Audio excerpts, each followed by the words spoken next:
Hello, I'm Alan Gordon. I live in Woodstock, New York, where the tape you're seeing was made, is being made right now.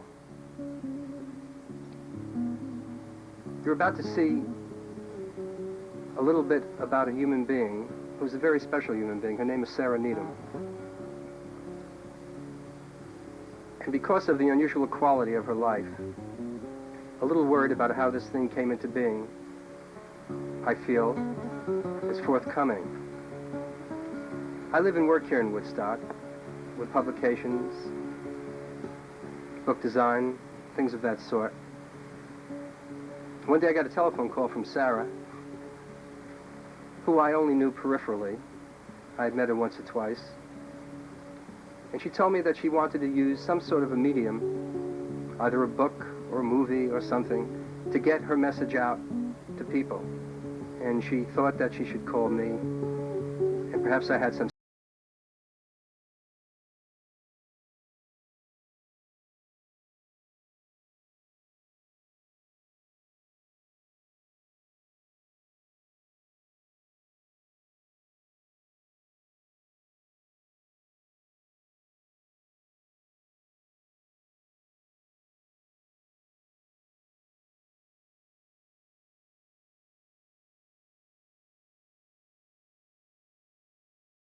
has a garden, an herb garden, a fruit and vegetable garden. She's married to a very wonderful young man by the name of Henry. There's a lot to know and see about her. So let's take a look.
Where you don't create a lot of emphasis on the physical body, but you build a mind that you can give to your children, to your offspring. Every time you say FFU syndrome, yes, I think of UFO or foreign well, sources. it is rather a mysterious sound.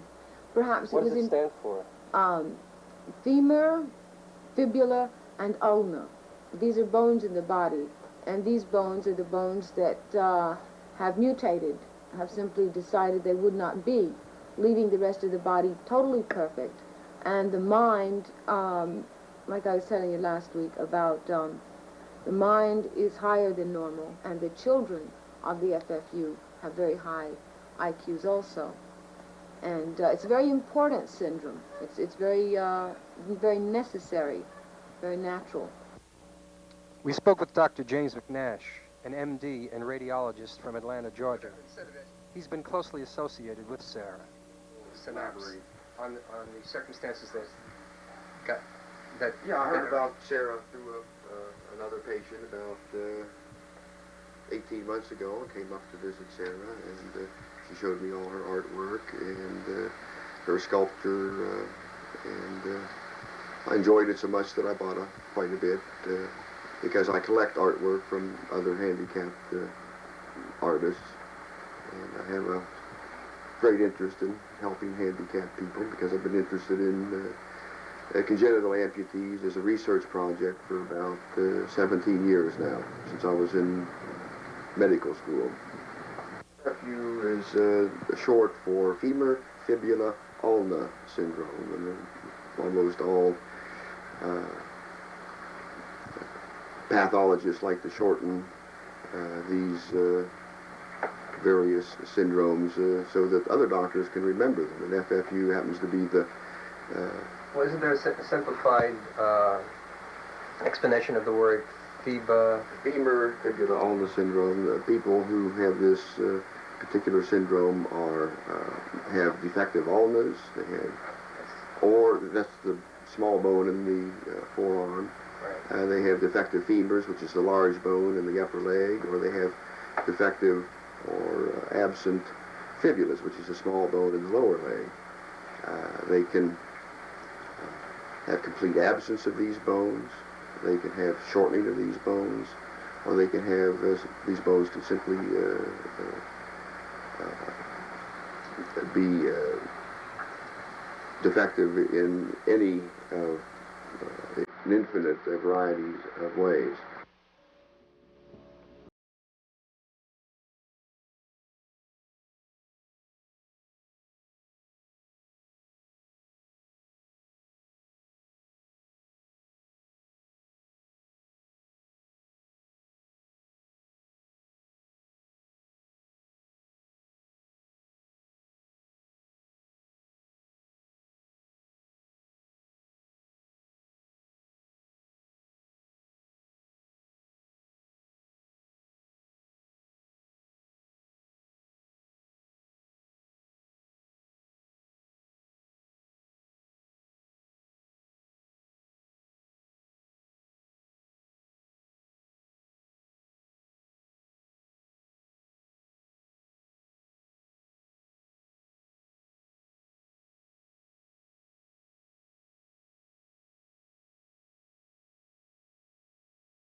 I first met Sarah at the introduction of a friend that I was working with in Westchester County, New York. He said that he had just met a girl down in New York City that had no legs and one arm, and that she carved stone, and that she was a full-time artist making her way in the Lower East Side, the East Village of New York. And he said I would probably, since I was an artist, like to meet her. And he showed me some of her work. And he said he was astounded and that he wanted to become her student in carving stone.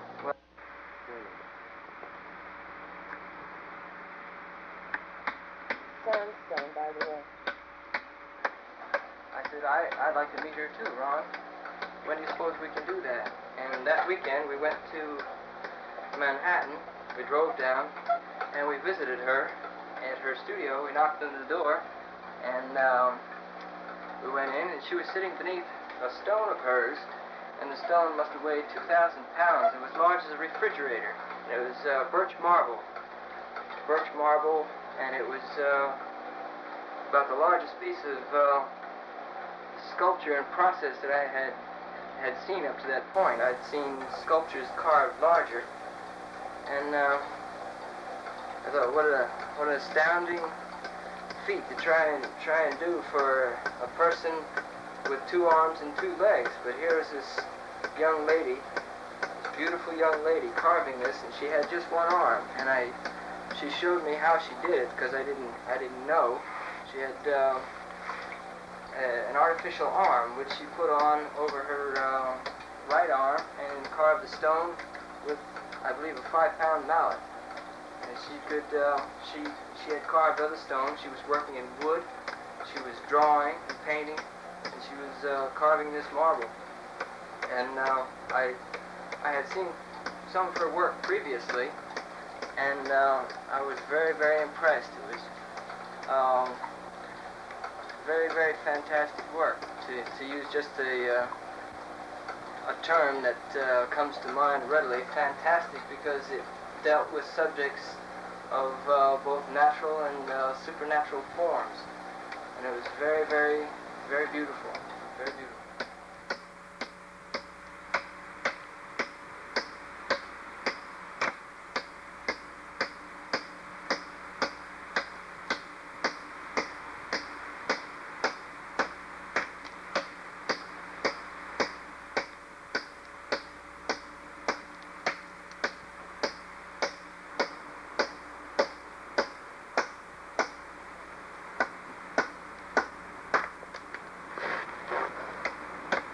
I started carving stone at 19.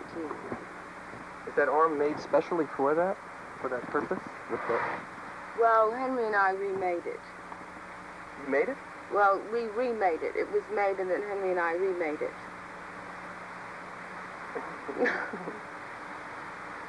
Is it uncomfortable or? No, it's a great tool. As you can see, it's quite efficient. When you say Henry and you remade it, Yes. how did it come to you originally? Well, like this, but we put a few minor modifications onto it. Do you use it for anything else but sculpting? Mm-mm. You mean it's just your sculpting arm? It holds my chisel. Very well, I might add. What's this piece you're working on? Do you have any idea what it's going to be? Yes. It's called Evolution.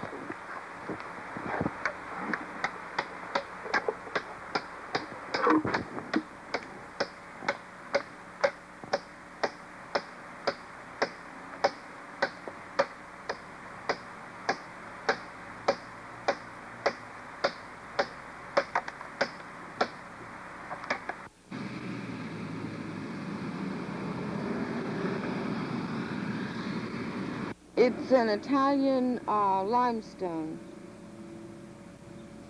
It's like a Venus de Milo kind of thing. Well, the mountains are very inspiring. These mountains are very old and very perfect. Everything is very smooth. And there's a lot of inspiration there. The perfection of the mountains. And wow, it took so long to create those mountains. And as a sculptor, I just sort of lost myself entirely. How long can I possibly give myself to this one stone, to create perfection? And it was a very small amount of time, really, compared to, say, how long it took this stone to get itself, together.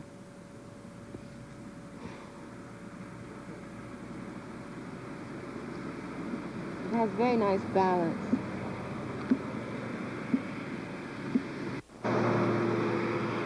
In doing a bust of the body that way, a sculpture that torso. Mm-hmm. Okay, a torso. Do you feel, of course, it's an extension of yourself. You are. Well, it's what I can do.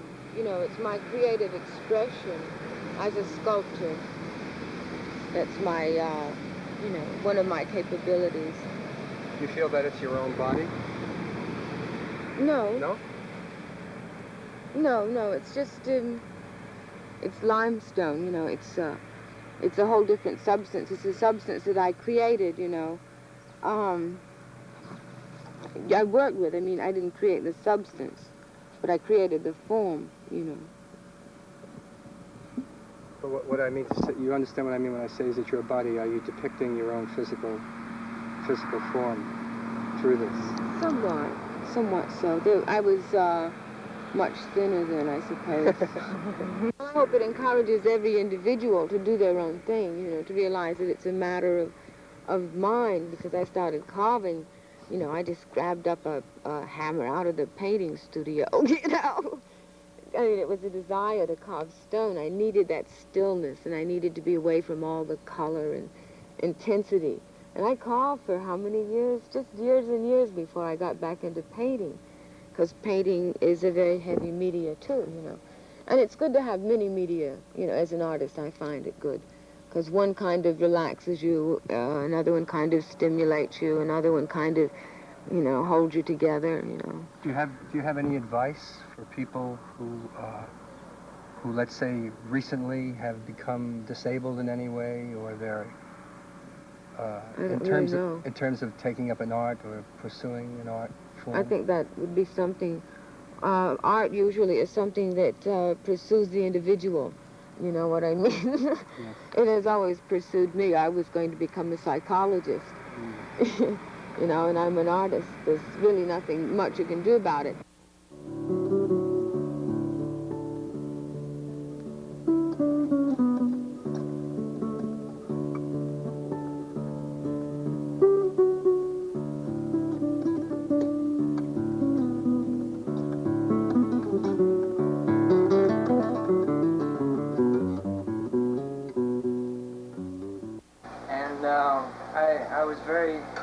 very, very much impressed with her. In fact, I think I had never met anyone quite as extraordinary as her before or since. And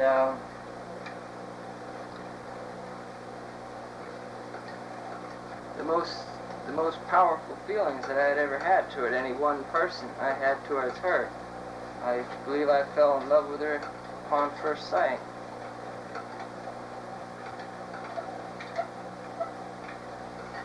We decided within, I guess it was 24 or maybe 48 hours, that we would live together for the rest of our lives.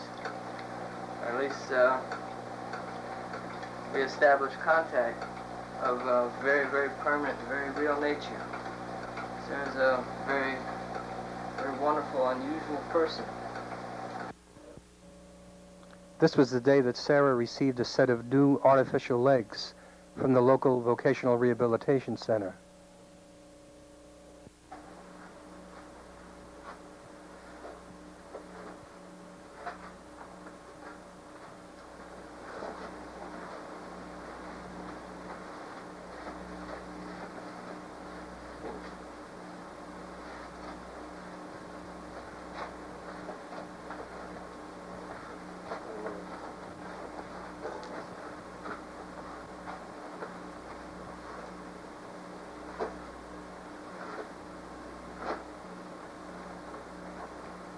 Sarah? Yes. The one thing that I would like to know is, if I may be so presumptuous, is it seems to me that wearing the legs is cumbersome in a way. Well, it depends upon what effect I want to present. Like, if I want to present a total length human body, they're very convenient. If I want to go swimming, they would be cumbersome. You see, like, I use them to facilitate me for certain needs, you know what I'm saying? Oh, in other words, is it more of a cosmetic kind of a thing, actually? Well, no, it's more of a need to create in, okay, say like my vocational counselor, to him, I've been rehabilitated because I can stand like this. You see, I'm a more total person. Uh-huh. Whereas that's what they're achieving. I pass more for a normal kind of human being. Uh-huh. You know. Right. As opposed to being the strange little creature that we know as Sarah. You know, the strange little phenomena that I am, of course. But it's nice to be able to, like, I found them very useful at the university. I used my legs all through the University of South Carolina. And art school, I mean, like, I couldn't imagine taking a subway, say, physically, without them. Do you know what I'm saying? Whereas I used to take subways using my legs to go to school and back. And I mean, really, this world is created for ordinary human beings. We don't create things for extraordinary human beings, which is why it's easier for me sometimes to assume the role of an ordinary human being. And it's easier on ordinary human beings, too, I suppose. When she walks into town, she'll be able to walk into a number of stores, which otherwise she would not have been able to do at all with electric wheelchair or whatever.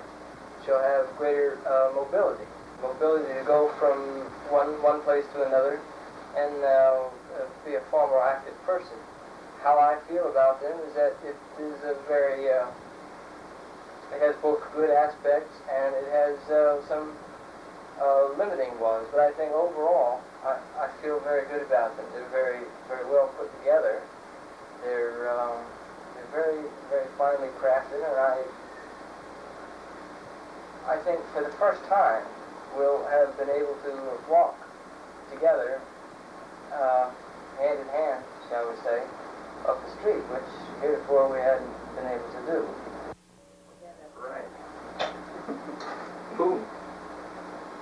Who pays? Where does the money come to pay for these? What do you call these surgical? What's the name for this type of? Orthopedic appliance. Orthopedic appliance. Yeah, orthopedic prosthetic legs. Yeah. This comes through, my particular path comes through vocational rehabilitation because I hope to be able to teach art and use my abilities and the abilities that I've developed to help others. Like I'll be working very soon with St. Benedictine Hospital in Kingston with their youth group. And I remember what being a teenager was like, you know, it was very difficult. It's easier now because I'm more used to life, you know. Right.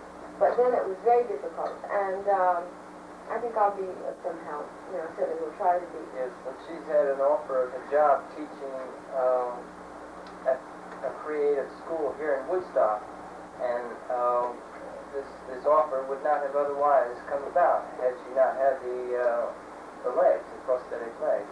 And I think this is a very, very great thing. We should be able to do more things creatively with other people, interacting with other people, and this is very valuable. Valuable from a human point of view, because it's a very humanistic thing. When people help you, you wish in turn to help people.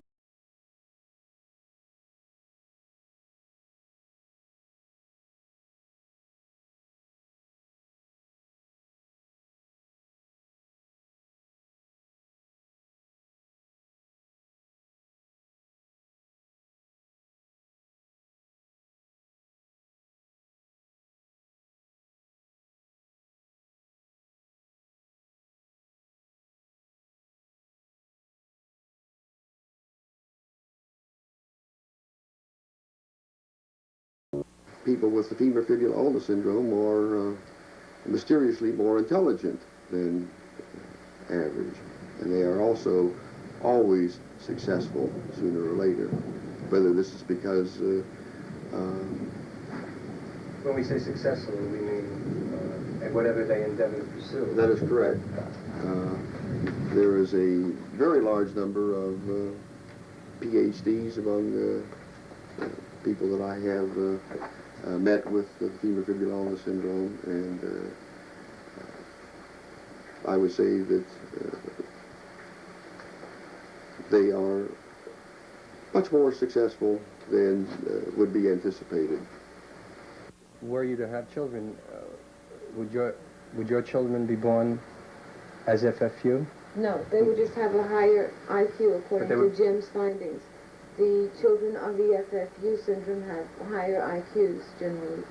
Are there children of FFU that are born, that have come forward with so-called normal body?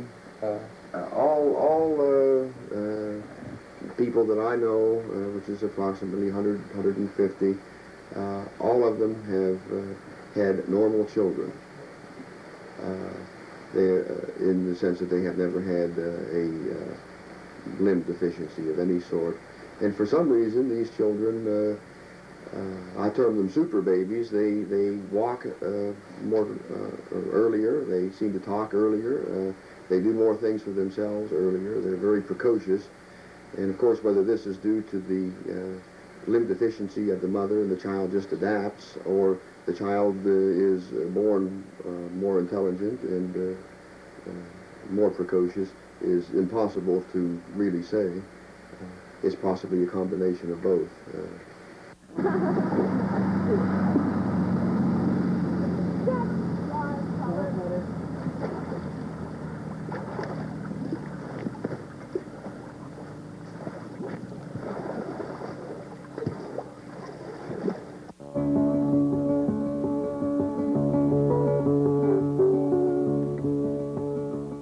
Sarah talked with us about her mother's reaction to her being born.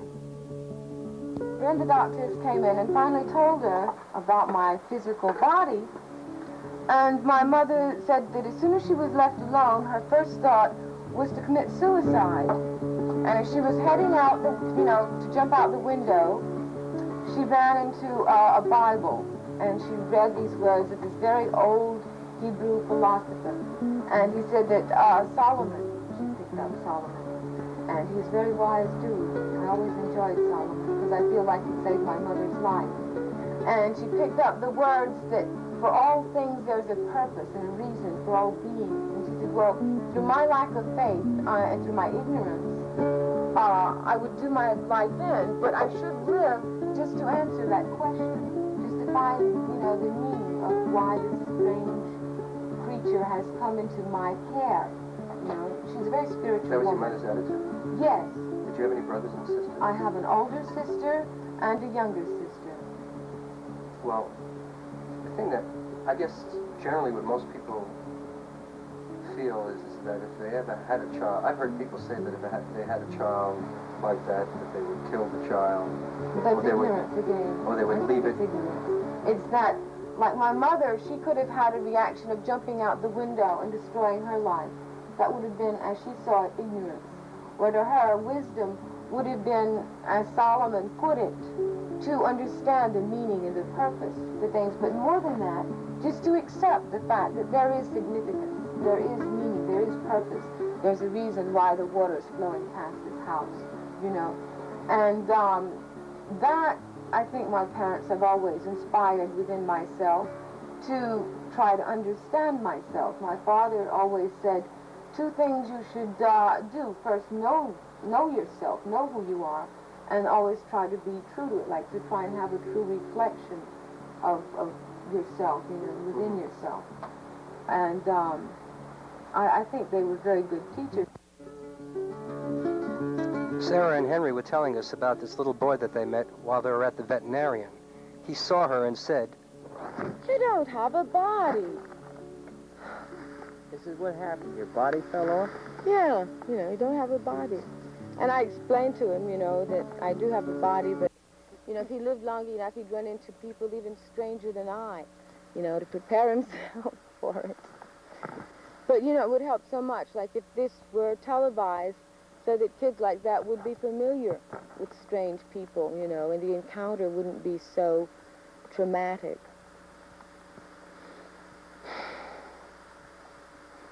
He was, kind of wanted to find somebody to annoy. Well, he probably was a very unhappy little person. I always see him all by himself, never playing with anybody else. Right. He's not a happy kid, I don't think.